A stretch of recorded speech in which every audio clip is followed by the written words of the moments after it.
If you go to AfricanAmericanOutreach.org, this presentation in entirety is available in a DVD format or video format. You can see it on screen, or you can also see this PowerPoint presentation. I took a lot of time and put this together to ask the question, how can the dream survive if we murder the children? And I'm shown here with my mother, Mrs. Naomi King. And we have a unique testimony. Did anybody ever see my mom on EWTN talking with Father Pavone? Yeah, she got on that television show and gave her testimony. I'll share that in just a moment. I'm here at the state capitol in Georgia under the portrait of my uncle, Dr. Martin Luther King Jr. And Dr. King said, "Injustice anywhere is a threat to justice everywhere." I was a state legislator at the time. This was 1982. And I was fighting for civil rights and the rights of people, but I still had a secret. I was not sharing my own post-abortive testimony at that time. And I hadn't given a lot of thought to it. I had decided to give life to my children, but I was not out yet talking about my own post-abortive experiences. And I was a famous state legislator, actress, and just pretty much well known on the speaker circuit and everything, but I had a secret. See, today I have a dream. It's in my genes.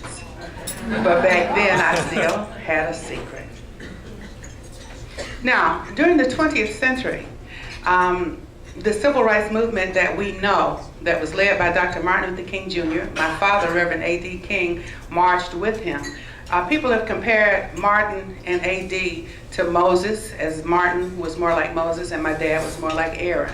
He helped his brother. Or President John Kennedy, and that being Martin's example, and my dad more like Bobby Kennedy. And so they worked together. Dad's home was bombed in Alabama. This house, the picture of the house here, was not Dr. King's house in Montgomery. That is my daddy, A.D. King's house in Birmingham, Alabama. You see three men praying here. That's my dad, Reverend Nelson Smith, and Reverend John Porter. You cannot see his face. That was during the civil rights movement in Birmingham.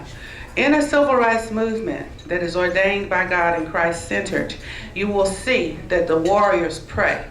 Their war songs, their battle songs come out of the Bible. You know that song, Paul and Silas were bound in jail, had no money to pay their bail. Keep your eye on the prize, hold on. Why don't you hold on? And Paul said, press on for the mark of the high calling. You know, and the other song, We Shall Overcome. That comes out of the book of Revelations. These are they who overcome by the blood of the Lamb and the word of their testimony. Be not overcome with evil, but overcome evil with good. And so you can mark a true civil rights movement that is God-centered by the war songs, by the Bible lessons, and many of the meetings will be held in the church. You see Dr. Martin Luther King Jr. here in the center, and this is the March on Washington. My dad is diagonally right behind him. He was often nearby. And then the last scene here is the funeral of Dr. Martin Luther King Jr. And Yolanda, of course, is now deceased. My dad is deceased. Coretta King is deceased. Ralph Abernathy is. And these are Martin's other three children who are now adults, and that's Elder Bernice King in the center. Now, the Martin Luther King family was headed up by a man named Dr. Martin Luther King Sr. He was the patriarch of our family, a very pro-life head of a family. And he set the standard for the King family. You will see four portraits, four family portraits.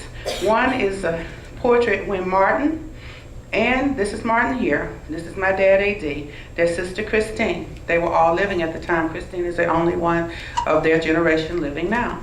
You see Daddy King in the center, and he was absolutely ecstatic. You know, I was thinking about something that President Obama said when he was running for office, and he said that if his daughters got pregnant, he would not want them punished with a baby. And I didn't, you know, even when I heard him say that, but someone asked me recently, that means he'd be willing to sacrifice his grandchildren. And I said, oh my God, that's true. And then I look at the picture of my grandfather, and he's absolutely happy with all of his grandchildren around him. And believe me, he fought abortion all during his lifetime. And I really didn't know how much until my mother recently shared her testimony. So there's Daddy King and Mama King with all the grandbabies. Here's my daddy, A.D., my mother, Naomi, and that was their first 4 children. There was one more to be born, Vernon, and there I am, there again. So, it's just family portraits.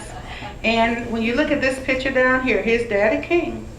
And that's the generation of his children's children standing behind him, tall and strong. And then 3, and his 2 youngest grandchildren, Bernice and Angela. And then 3 of my children. So that was the continuity of our family. Now, please pay close attention to this shot. And if you can't see so well in the back, this presentation is available at AfricanAmericanOutreach.org. But I'd like to have people look at the face of Dr. Martin Luther King Jr. He had been stabbed in the chest at that time in New York in 1956. And you see there's a glow on his face. And there's his mother, his wife, and I think that's either my grandfather or my dad. It's hard for me to tell who that was, and a nurse. But I want you to pay attention to Dr. King's face. You see the glory of the Lord on his face. He had been stabbed in the chest with a letter opener by a Negro woman who did not agree with his message. Sometimes people don't agree with your message. I just left Central Michigan University, and some of the students walked out because they didn't agree with what I said. But there were over 700, and over 600 students stayed, even though some of the students left. So everybody does not always agree with the message. And this was a woman, Negro woman. And I call her Negro because in that time period, that's what she was called. And she did not agree with Dr. King. But you see still, little children, on Dr. King's face, you see that wonderful look. When she stabbed him in the chest, he got to the hospital. The doctor said, Dr. King, if you had sneezed, you would have died.